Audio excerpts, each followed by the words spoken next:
Okay, kung makikita nyo, lahat ng tao dito pogit maganda. So, yung ating beauty as Filipina, wala. Okay guys, as a researcher, dami kong natutunan dito. Sabi nila, ito yung happiest place or country in the world. Totoo naman, kasi pagpunta mo dito, mararamdaman mo kalmado eh. Tapos mga tao, well-disciplined talaga sila. Tapos, pag kinakausap ka nila, lagi silang nakasmile. And then, pag halimbawa, you don't know where to go, you will ask them. Ano pa rin sila, sasagot sila kaagad. Tapos, they will show you kung saan ka pupunta. So, sa lahat ng mga taxi na nasakyan ko.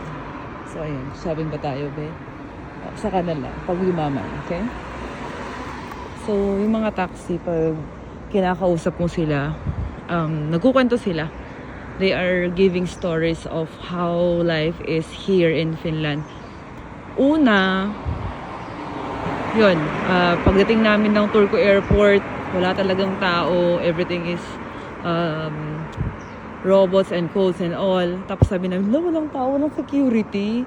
So, paano to? So, lumabas lang kami. And then, may mga taxi kami nakakausap.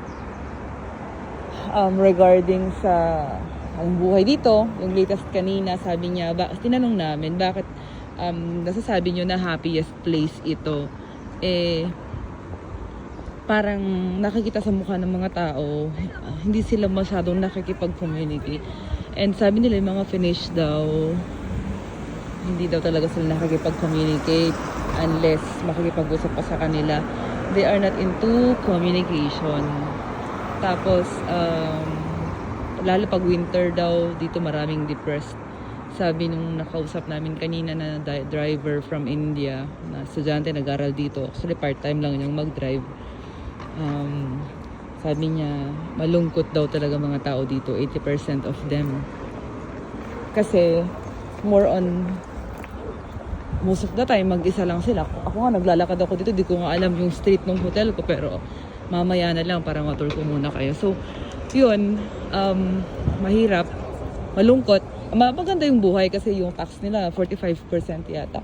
And well-distributed siya sa lahat ng mga tao, meaning napapakinabangan ng tao yung tax na binabayaran nila. Nakikita sa pamumuhay nila, libreng edukasyon. Basta ang ganda dito, dun sa part na yun. Nga lang kasi yung quality of living. If Filipino katulad ko na madaldal, so nang kausap, malungkot dito. Kasi hindi talaga siya place wherein you can just do yung ginagawa ng Pinay na mga Pinoy na nakakatuwa. Pag umuwi ka na ng bahay, daldalan dito, mga kapitbahay. Dito, wala. As in, pagpasok mo ng hotel, ni wala ngang tao dun. Codes lang talaga. Tapos wala akong makakausap. Una sa lahat, hindi ko naiintindihan ng Finnish dito. Yung mga iba, hindi marunong mag-English. Tapos, syempre, nakaka-insecure. Sobrang ganda nila. Gwapo nila. Alam mo yun, marupok ka dito, maiiwan ka talaga dito. Pero kita mo sa mga tao, no? Eto, oras na yun dito, alas 8, pero see, liwanag pa. Ayan, may mga shopping stores sila. Hindi lang ma-over baggage ang ate. May pang shopping naman tayo, hindi nga lang ganun kadami. Okay, tapos, yun, madami silang dami ko natutunan dito. Daming offer, daming pero alam mo yun, pipiliin ko pa rin umuwi ng Pilipinas. But I salute the OFWs who are here kasi kinakaya nila yung lamig, yung lungkot, yung, alam mo yun, yung iniwan mo yung nakasanayan mong buhay. Na, di ba kasi mga tao minsan, you are happier if may nakakausap ka, may nakaka-communicate ka. Pero dito kasi, parang you have to carry your own baggage. Pipiliin ko pa rin talagang umuwi ng Pilipinas. Hindi naman ako sa hipokrita, pero hello, the city is so good, it's beautiful, maalwang buhay, may trabaho ka, pero gusto ko talaga yung buhay na normal na buhay para sa akin is may nakakausap ka. So, you know, I appreciate Finland so much and I'm planning to be back here soon if God willing na may mga opportunities na ibibigay pa yung school namin or yung University of Turku na pinuntahan namin, then I would like to work here. Siguro mga research na pwede nating pag-aralan.